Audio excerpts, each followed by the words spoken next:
નમસ્કાર દર્શક મિત્રો, @ગુજરાતમાં આપનું સ્વાગત છે।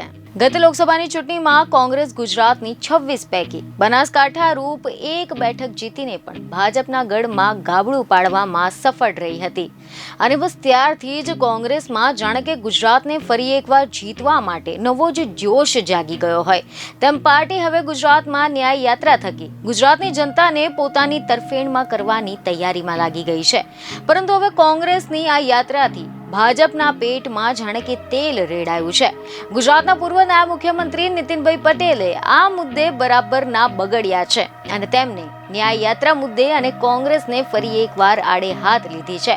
આમ તો ભાજપના આ કદાવર નેતા અને ગુજરાતના પૂર્વ નાયબ મુખ્યમંત્રી નીતિનભાઈ પટેલ તેમની બોલીની આગવી સ્ટાઇલના કારણે હંમેશા ચર્ચામાં રહેતા હોય છે અને હાલમાં પણ નીતિન પટેલની ચર્ચા થઈ રહી છે, કારણ કે તેમને કોંગ્રેસ નેતા રાહુલ ગાંધી અને તેમની ન્યાય યાત્રાને લઈને પ્રતિક્રિયા આપી છે, જેમાં નીતિન પટેલે એવું જણાવ્યું છે કે રાજ્યમાં હાલમાં કાયદો અને વ્યવસ્થા સારી રીતે જળવાયેલી છે। આખા રાજ્યની શાંતિ ડહોળાવવા માટે કોંગ્રેસે ન્યાય યાત્રા કાઢી રહી છે અને આખા રાજ્યની શાંતિને ડહોળવા માટે કોંગ્રેસ પક્ષ તરફથી ન્યાય યાત્રાના નામે જે રેલી આવતીકાલે નીકળવાની છે એ રેલી મારી દૃષ્ટિએ અત્યારે અપ્રાસંગિક છે। રેલીનો જે નિમિત્ત કોંગ્રેસે રાખ્યું છે, જે હેતુ રાખ્યો છે, એ હેતુ પણ અત્યારે અપ્રાસંગિક છે। જે બનાવોને લઈને કોંગ્રેસ અત્યારે આ રેલી કાઢી રહી છે એ બનાવો ઉપર ગુજરાત સરકારે, ગુજરાત નામદાર હાઈકોર્ટે અનેક રીતના પગલાં લીધા છે। નામદાર હાઈકોર્ટે પણ જે સૂચનાઓ આપી, માર્ગદર્શન આપ્યું એ પ્રમાણે ગુજરાત સરકારે કડકાઈથી તમામ કાર્યવાહી કરી છે। મુખ્યમંત્રી શ્રી ભૂપેન્દ્રભાઈ પટેલ સતત આ કામગીરીમાં દેખરેખ રાખી રહ્યા છે અને જે લોકોને આની અસર થઈ હતી એવા વ્યક્તિઓને પણ મુખ્યમંત્રીશ્રીએ મુલાકાત કરી છે।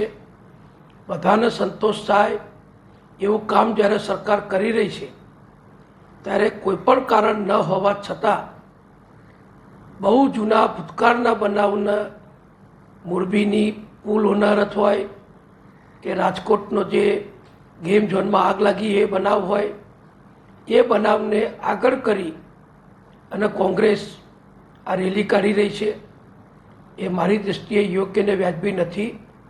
કોંગ્રેસને એનું રાજકારણ ચલાવવું હોય તો અનેક પ્રસંગો આવે છે કે જેમાં એ પ્રજાની વચ્ચે જઈ શકે, અનેક કારણો એવા છે કે જેમાં પ્રજાની વચ્ચે જઈ શકાય, પરંતુ એવું કશું ન કરતા ફક્ત અસરગ્રસ્તોની સહાનુભૂતિ મેળવવા માટે અને અસરગ્રસ્તોને નિમિત્ત બનાવી પ્રજાની વચ્ચે જવાનો કાર્યક્રમ કોંગ્રેસે કર્યો છે એ મારી દૃષ્ટિએ યોગ્ય નથી।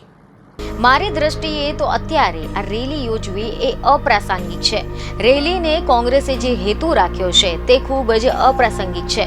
જે મુદ્દાને લઈને રેલી યોજવામાં આવી રહી છે તેના પર સરકાર અને હાઈકોર્ટે પગલાં લઈ લીધા છે। સીએમ ભૂપેન્દ્ર પટેલ પણ સતત દેખરેખ રાખી રહ્યા છે। જૂના બનાવોને આગળ કરીને કોંગ્રેસ આ રેલી યોજી રહી છે, જે અયોગ્ય નથી। કોંગ્રેસને રાજકારણ ચલાવવું હોય તો અનેક પ્રસંગો આવે છે, અનેક કારણો આવે છે, જેને લઈને કોંગ્રેસ પ્રજાની વચ્ચે જઈ શકે તેમ છે। અસરગ્રસ્તોની સહાનુભૂતિ મેળવવા માટે કોંગ્રેસ રેલી યોજી રહી છે। બીજી એક ખબર સાથે ફરી મળીશું। ધન્યવાદ।